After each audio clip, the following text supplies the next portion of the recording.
Hello everyone and welcome to our YouTube channel 12 Steps, and today I'm here with another new video to show you guys on how you can log in into your Paycor Employee account. To do so, just follow some simple steps that I'll show you on this video, and then you can log into your employee account with ease. First of all, open up your Google browser and then go onto the search bar to type for Paycor Employee Login and hit on enter. After you do so, many results will pop up on your screen. Click on the first link that pops up, and this will take you to the official login site of Paycor. Here you can see you need to input your credentials to log into your account. Now just input your username and password, but in case you forgot your username or password, you can use this button right here to help you reset and retrieve it.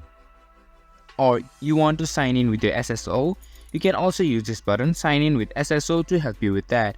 And if you are not already registered to Paycor, you can register your account and create a new account by using this button, register here. Now just input your correct username and password and then hit on sign in, and you'll be signed in into your Paycor employee account. And that's how you can sign in into your Paycor employee account.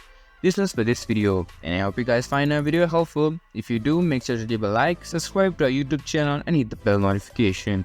And don't forget to drop a comment for reviews, and for more content like this, see you guys in our next video. Thank you for watching.